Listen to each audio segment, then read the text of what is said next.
E aí, galera? Pessoal, a aula agora é de delineamento inteiramente ao acaso ou delineamento completamente casualizado, né? Mas o nome mais comum é esse aqui mesmo, delineamento inteiramente casualizado ou inteiramente ao acaso, né? Que é o DIC. Então, o que que acontece? No DIC, a gente tem a distribuição dos elementos em parcelas de forma inteiramente casualizada, né? Na hora que você vai distribuir as parcelas, você faz isso tudo ao acaso. Então a gente não tem controle local, não tem blocos, né? Vamos ver a parte de blocos no próximo delineamento. Geralmente esse delineamento é feito em vasos, bandejas e casa de vegetação.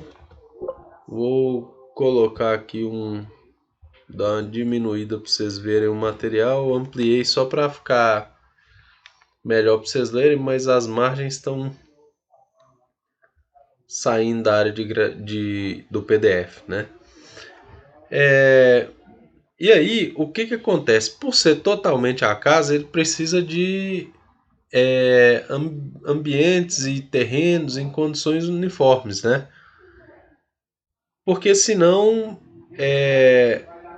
não vai ficar muito adequado a análise estatística, né? Como a gente já comentou na outra aula, eu já tinha dado uma prévia disso. Bom, o delineamento inteiramente à casa, então, ele exige um ambiente homogêneo, né? E quais são as vantagens dele?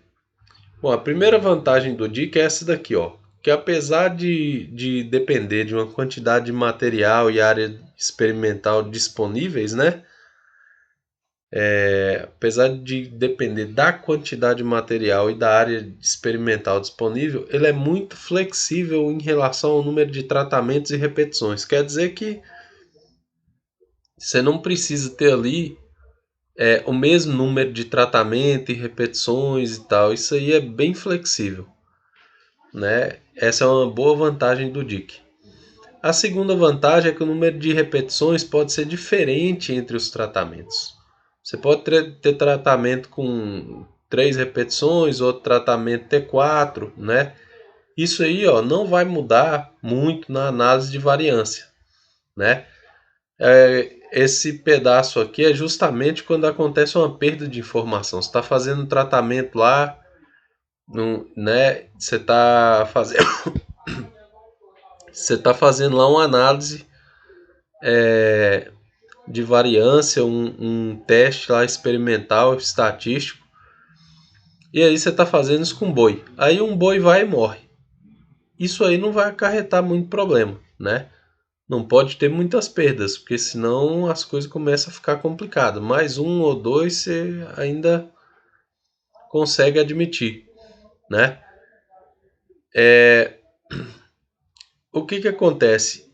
Isso aí não vai criar tanto problema no delineamento, mas é claro que o ideal é que o delineamento seja feito com todos os tratamentos tendo o mesmo número de repetições, né? E considerando o mesmo número de parcelas de tratamento, é o delineamento que possibilita maior grau de liberdade do erro. E isso aí é uma coisa bem boa, né? O erro tendo mais graus de liberdade quer dizer que você tem poucos elementos ali trabalhando, porque quando poucas vamos falar assim, poucas coisas para analisar, por exemplo, no quadro de análise de variância. Ali, por exemplo, quando a gente coloca os blocos, aí ele já tira um pouco de grau de liberdade. Isso aí pode complicar um pouco na precisão, né? Mas o maior grau de liberdade do erro é bom. O problema é que você precisa de um ambiente homogêneo, né? Então esse é o problema. E aí é onde entra a desvantagem do DIC, né? Porque você tem que ter homogeneidade. Se você não tiver homogeneidade, você vai ter um alto erro e isso vai fazer o experimento também tornar menos preciso. Beleza? Então vamos lá. Ó. Para os delineamentos experimentais, a gente tem um modelo estatístico, né? Que a gente geralmente usa. No caso do DIC, é a média, o tratamento e o erro. Tá certo? Para a gente identificar um elemento, a gente tendo a média, o efeito tratamento, né? No iésimo termo, e o erro associado aqui, aleatório, né? No iésimo tratamento, na jésima repetição, a gente consegue estimar o valor do elemento que está sendo procurado. Então aqui é uma tabela, né,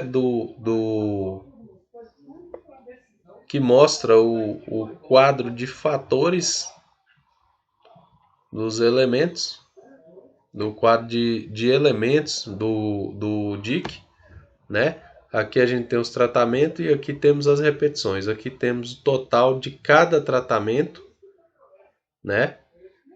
Somatório dos totais, que é igual ao somatório dos x e j aqui todos, né? Aqui a gente tem a média de cada tratamento, x1, x2 até o xizão, né?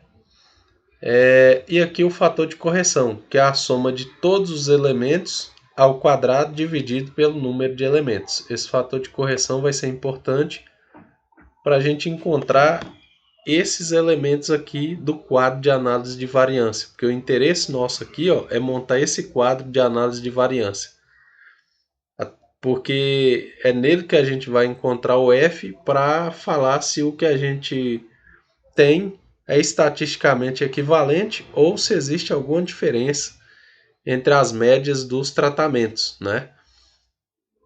Bom, mas então, pessoal, vamos ver como é que funcionam essas fórmulas na prática, né? Vou comentar aqui rapidinho do SQ tratamento, né, que é a soma dos quadrados dos tratamentos, que é pegar cada tratamento desse aqui, ó, cada total do tratamento, né? T1 eleva ao quadrado, mais o T2 elevado ao quadrado, mais o T3 elevado ao quadrado, até o TI, né, elevado ao quadrado. Então, o que vai acontecer? Isso aqui, a gente vai somar todos esses quadrados, dividir pelo número de repetições e o resultado tirar o fator de correção. A soma de quadrados totais, né, é a soma dos quadrados dos elementos. Cada x e j desse aqui da tabela, a gente vai pegar ele, elevar ao quadrado e somar com o próximo. Vai pegando todo mundo, até somar todos. Né? Então eu pego todos eles, elevo cada um ao quadrado e depois somo tudo. E o resultado, eu tiro dele o fator de correção que eu calculei aqui. Né? E aí a soma de quadrados do erro, ou do resíduo, né, como a gente costuma chamar, é o SQ total menos o SQ tratamento. Né? A soma dos quadrados de tratamentos menos a soma dos quadrados totais aqui.